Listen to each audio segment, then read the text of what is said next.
Olá, meus queridos, a graça e a paz do Senhor Jesus. Eu sou o pastor Raimundo Campos, pastor da Assembleia de Deus no bairro de Periperi, aqui na grande cidade de Salvador. Estou aqui hoje para trazer para você subsídios da Escola Bíblica Dominical, trazendo especialmente agora subsídios da lição do quarto trimestre da nossa Escola Bíblica Dominical, que nesse trimestre, o último de 2018, vai falar sobre as parábolas de Jesus, as verdades e princípios divinos para uma vida abundante. Esta lição foi escrita pelo nosso irmão Wagner Tadeu dos Santos Gabi, ou Gabi, eu entendo que seja Gabi, G-A-B-Y, e o nosso querido irmão, pastor, ele é major capelão do Exército, é mestre em teologia, é mestre em educação, é membro da Academia Evangélica de Letras, membro fundador da Casa de Letras Emílio Conde, e também escritor de várias obras, entre elas aqui vou citar apenas duas: o Manual Cívico Jurídico do Cristão e Teologia Sistemática Pentecostal. Se você colocar o nome dele aí no Google, você vai ter mais ou menos uma ideia de quem seja nosso irmão Wagner Tadeu, pastor Wagner Tadeu, que também é pastor das Assembleias de Deus. E ele traz esta substanciosa lição para o último trimestre deste ano de 2018. O tema é parábolas. E o nosso vídeo aqui não tem como objetivo explicar para você a lição. Como nós ainda vamos começar esta lição a partir do mês de outubro, eu vou deixar para você aqui uma visão panorâmica do que seja parábolas. O que são parábolas, o que as caracteriza, quais seus propósitos ao serem contadas na Escritura Sagrada. É claro que parábolas também tem no Antigo Testamento. Este estudo desse trimestre de 2018 vai focar as parábolas de nosso Senhor e Salvador Jesus. E eu quero começar dizendo para você que a palavra parábola vem de uma palavra grega, e quando eu falar essa palavra aqui, é claro que estou falando da transliteração para o português. A palavra vem de parabolê ou parabole, que significa por coisas lado a lado. Em primeiro lugar, isso. Parábola, por coisas lado a lado. Não sei se você lembra daquela brincadeirinha que tem, não é? De identifique a diferença, e você coloca uma figura e coloca uma figura semelhante do lado e faz um paralelo do que coincide e do que não coincide. É mais ou menos por aí. A parábola, portanto, ela tem uma verdade que ela quer passar através de uma história, através de um fato, e ela quer passar, na verdade, um princípio que está na mente de quem está contando a parábola. Por isso que no grego é por lado a lado, a história com a verdade que quer passar. A palavra, embora se assemelhe um pouco no grego com a palavra alegoria, parábola, no entanto, não é uma alegoria. A palavra alegoria tem significados, uma com a outra se parece, mas tem objetivos bem diferentes uma da outra. Quais são os principais objetivos da parábola?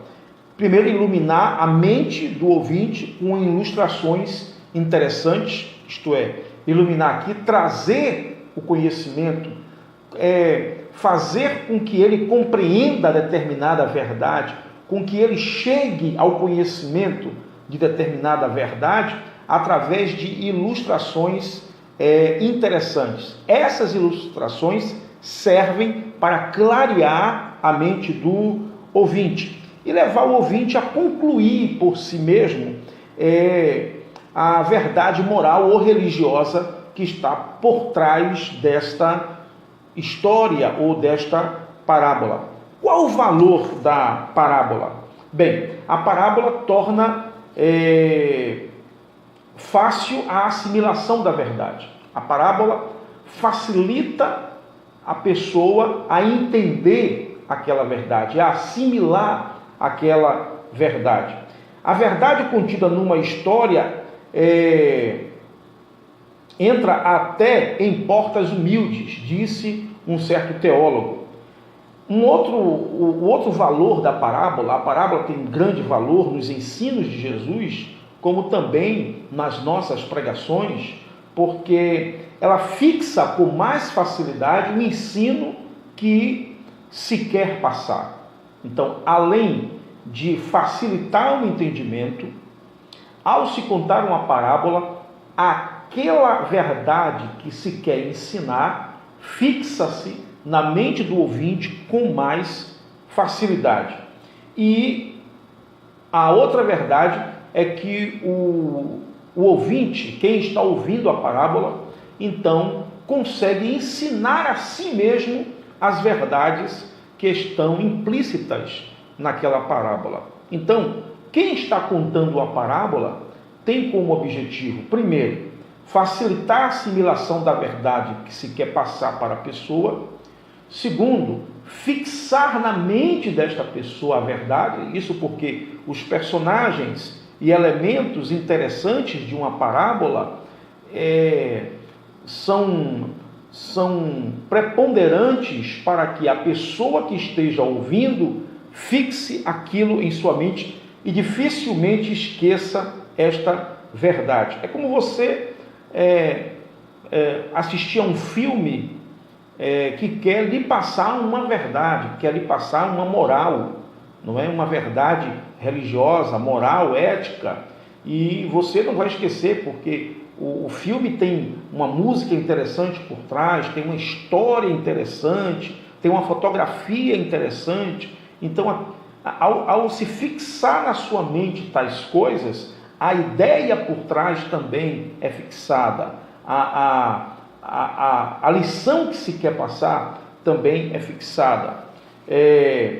E, consequentemente, a pessoa termina aprendendo aquela verdade por si mesma, porque ela foi estimulada por valores que estão por trás da parábola. Então, eu quero fazer aqui rapidamente um paralelo entre parábola e alegoria. Por exemplo, a parábola é uma símile ou história breve, descrita, designada para inculcar uma única verdade ou resposta a uma única pergunta. Então, este é o propósito da parábola. Isto é parábola. É uma símile ou história breve, descrita, designada para inculcar uma verdade na mente de alguém ou dar resposta a uma determinada pergunta. E a alegoria é um relato mais elaborado que traz em seus detalhes lições. A parábola não tem como objetivo trazer verdade em todos os detalhes da sua história. Já a alegoria, sim. A alegoria pode trazer lições em todos os detalhes da sua história. Acerca da interpretação das parábolas, eu quero deixar aqui duas observações. A primeira observação é que a alegoria foi um método de interpretação muito usado no mundo greco-romano. Isso quando as histórias mitológicas passaram a perder valor diante da sociedade.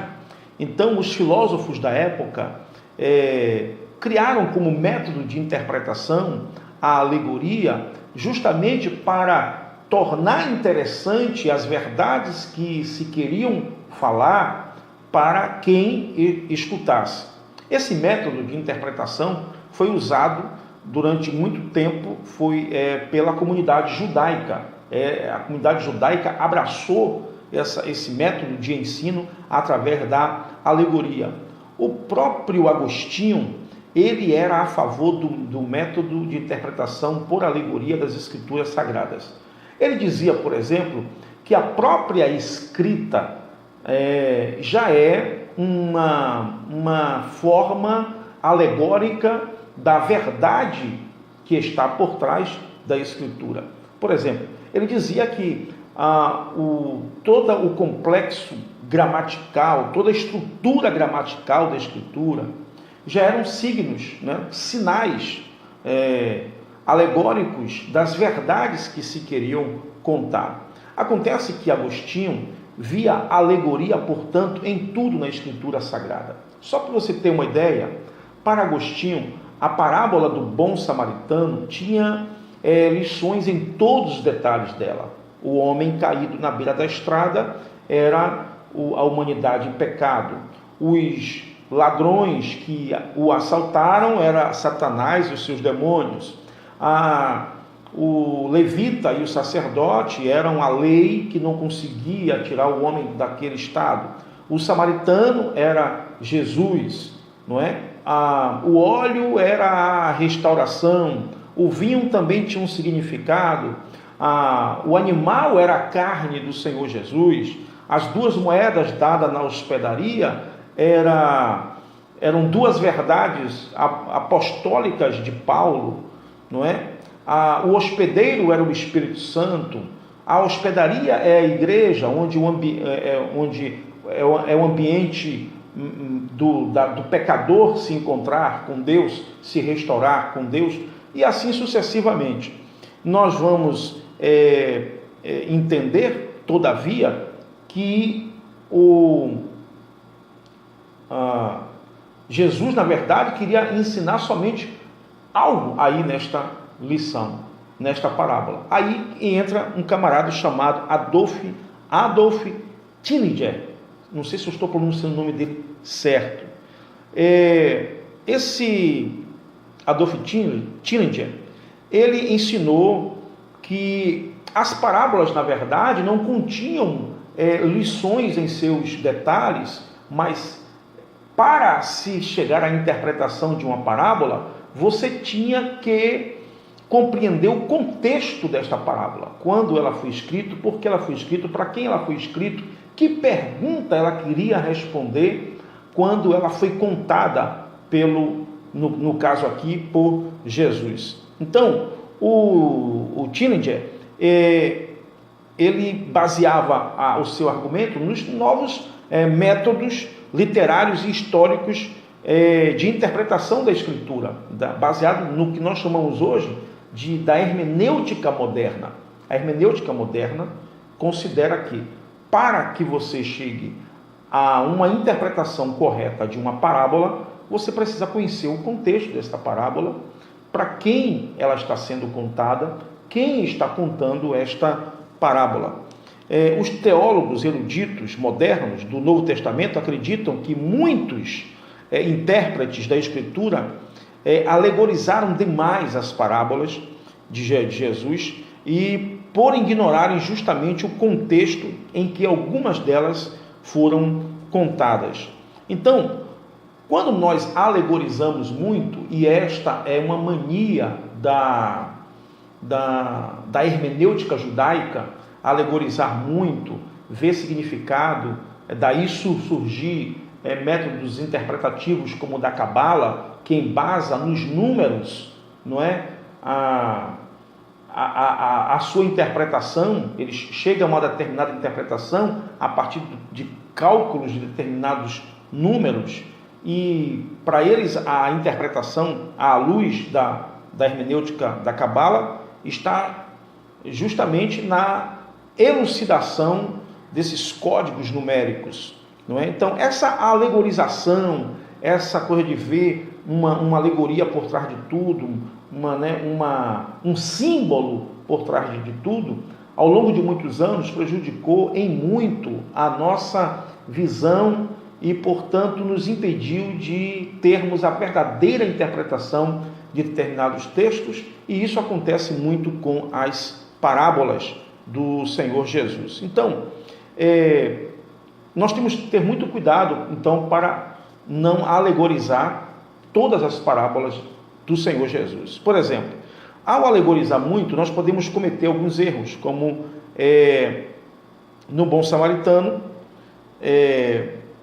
pensar que a parábola do bom samaritano é apenas tem todo ali o evangelho, não é? Todo o plano, como Agostinho pensava, todo o plano da salvação está esboçado ali na parábola do bom samaritano. E assim a gente cria, ou já outros intérpretes criam ilusões de falsas interpretações, de achar, por exemplo, que a parábola do bom samaritano é a parábola do assistencialismo, não é?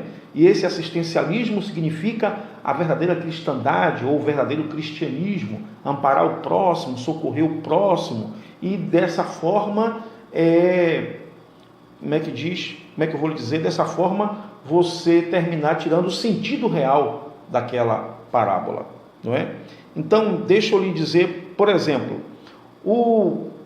as parábolas do bom samaritano, dos dois devedores e das minas, por exemplo, do bom samaritano em Lucas 10, 25, os dois devedores, Lucas 7, 41, a parábola das minas, Lucas 9, versículo 11, o contexto é dado nesses mesmos textos, os objetivos pelos quais estão se contando esta parábola estão ali no próprio texto. Então, o texto dispensa essa alegoria exacerbada que alguns intérpretes querem dar às parábolas do Senhor Jesus. Sobre essa questão da interpretação, eu quero convidar você a ler um texto na internet, no site metodista.br, do irmão José Adriano Filho. Guarde bem isso, escreva isso, José Adriano Filho. Lá tem um texto interessante sobre a interpretação das parábolas. E como eu estava dizendo, essa mania de alegorizar demais cria detalhes para os quais o Senhor Jesus não quer atentar. Eu vou só ler aqui um texto, por exemplo, Lucas capítulo 10, versículo 25, não vou ler, mas eu quero abrir aqui, e se você tiver tempo de fazer isso aí, Lucas 10, 25, Jesus já deixa bem claro, na parábola do bom samaritano, que ele está querendo ensinar com isso. Alguém fala sobre guardar os mandamentos. Jesus, então, o que eu devo fazer para ser salvo, para herdar a vida eterna? Guarde os mandamentos. Ok. E Jesus fala, amará a Deus acima de todas as coisas, ao próximo como a ti mesmo. Aí o cara pergunta, quem é o meu próximo? Jesus, então, conta a parábola do samaritano. Então, a única verdade que Jesus quer ensinar na parábola do samaritano, do bom samaritano, é a verdade de que você deve socorrer o seu próximo, quem está próximo de você. Que você deve amar todos igualmente, porque Jesus estava falando para os judeus, e é por isso que Jesus usa a figura do samaritano, porque Jesus sabia que os judeus consideravam o samaritano pessoas indignas do seu amor, do seu carinho, do seu respeito. Eram gentinhas para eles. Então, a lição nesse texto é nada mais, nada menos do que amar o próximo, seja ele quem for, socorrer o próximo, seja ele quem for, mesmo que seja um samaritano contra quem você tem sérios preconceitos. E contra isso, e por falar nisso, Jesus está justamente aí combatendo o preconceito dos judeus em relação aos samaritanos, não é? A parábola, por exemplo, das 10 virgens, Jesus não está querendo, alguns de nós nos prendemos aos detalhes desta parábola, portanto, alegorizando demais a parábola, como fazia Agostinho, e aí a gente vê lição no azeite, a meia-noite, que significa meia-noite, por que 10 virgens, não é? Por que a lâmpada, por que o azeite de reserva, quando na verdade Jesus está querendo falar sobre a vigilância apenas. A parábola vai terminar com Jesus dizendo isso, portanto vigiai, porque não sabeis o dia nem a hora em que o Filho do Homem há de vir. Então, esse Dürlicher, ele explicou justamente isso, que as parábolas de Jesus, muitas das parábolas de Jesus, a grande maioria, era uma resposta a determinadas indagações. Portanto, estudar o contexto em que a parábola está sendo contada é fundamental para que você tenha uma interpretação correta da parábola. Então é por isso que eu indico a você o artigo do nosso irmão José Adriano Filho, lá na página metodista.br. Quais são as características? Eu quero lembrar você que o nosso vídeo aqui é um vídeo rápido. A gente não quer esmiuçar a lição para você, mas nesse primeiro momento aqui lhe dá uma visão panorâmica do que são as parábolas. Uma coisa interessante nas parábolas de Jesus, e aqui eu enumero algumas características de suas parábolas, é a relação com o cotidiano. Jesus muitas vezes contava suas parábolas baseado naquilo com que os judeus estavam acostumados, com elementos que faziam parte do cotidiano dos judeus. Por exemplo, Jesus falava de semente, de dracma, de ovelha, não é? De tesouro escondido, coisas que estavam relacionadas com o dia a dia dos seus ouvintes, daquelas pessoas que lhe ouviam. Mas Jesus também, quando queriam falar de verdades que iam além dessa vida, verdades, por exemplo, escatológicas, Jesus usava histórias fictícias, embora Lucas capítulo 16, 19, a parábola do rico e do Lázaro, não possa ser, existe ainda até hoje uma discussão se era ficção, se não era ficção, mas esta parábola está cheia de detalhes que não são comuns no dia a dia do judeu, porque Jesus conta, por exemplo, um diálogo no mundo dos mortos, entre quem estava no Hades e quem estava no seio de Abraão. Então, essa é outra característica. Jesus vai usar uma linguagem, ou melhor, vai contar uma história que ocorre fora do ambiente das pessoas, nesse caso aqui, no mundo sobrenatural. Uma outra característica é a clareza da ideia, das parábolas de Jesus. Por exemplo, Lucas capítulo 12, 16 a 21, Jesus termina a parábola dizendo assim: assim é o que entesoura para si mesmo e não é rico para com Deus. Então, Jesus está falando daquele homem que vendeu, que derrubou os seus celeiros, construiu mais e tal, mas era rico para si mesmo, mas não era rico para Deus. Então, a clareza, na maioria das parábolas de Jesus, existe uma clareza.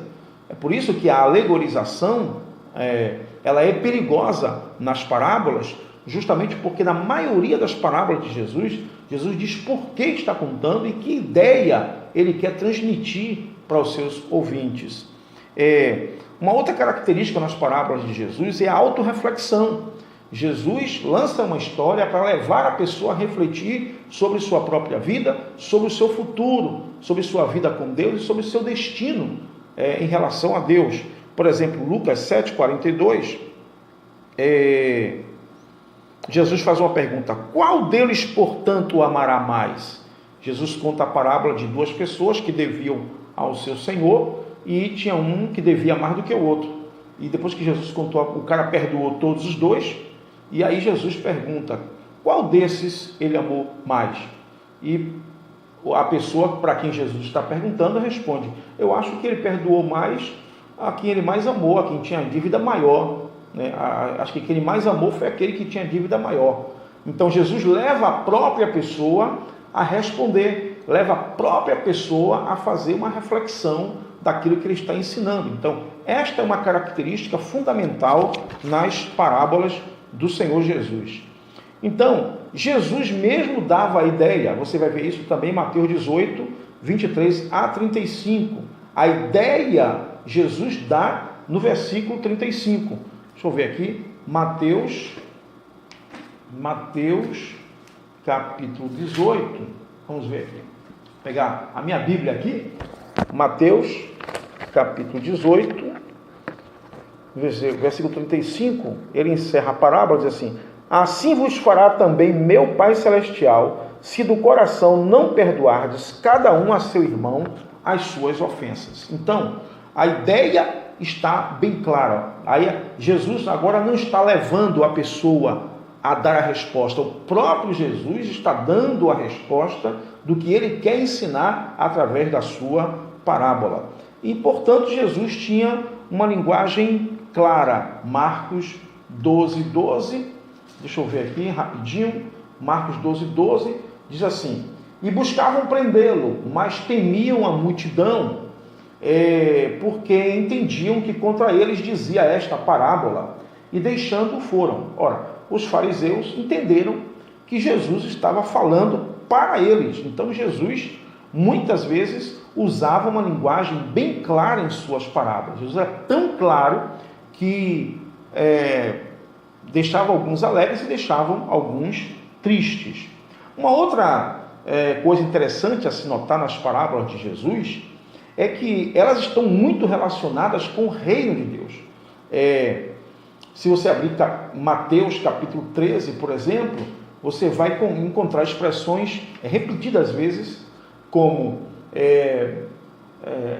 assim, o reino de Deus é comparado a... Depois que ele termina, ele começa: o reino de Deus é comparado a tal. Então, as parábolas de Jesus, elas estão sempre relacionadas com ensinos do reino que ele veio trazer, que ele veio implantar entre nós. Então, e eu finalizo dizendo, qual era o propósito principal das parábolas de Jesus? Era esclarecer, portanto, os mistérios do reino de Deus. Bom, Mateus capítulo 13, 11 a 13, diz assim: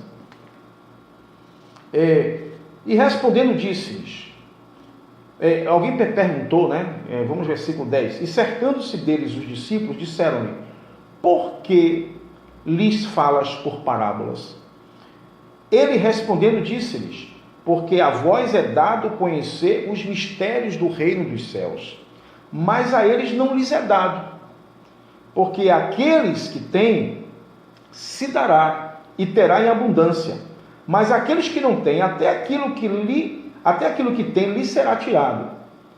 Por isso lhes falo por parábolas, porque eles vendo não veem, e ouvindo não ouvem, nem compreendem. Então vocês compreendem.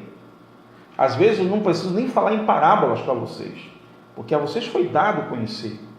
Mas eles que estão na ignorância, eles cujos corações resistem à graça de Deus, precisam que eu fale para eles por parábolas, para que eles ouvindo vejam, não é? E assim eles possam se converter. Então, o grande propósito das parábolas de Jesus é justamente ensinar os mistérios do reino de Deus. Bem, meus amigos e irmãos, espero que esse vídeo tenha lhe ajudado a compreender um pouquinho o que são as parábolas. Deus te abençoe e eu te espero em um próximo vídeo.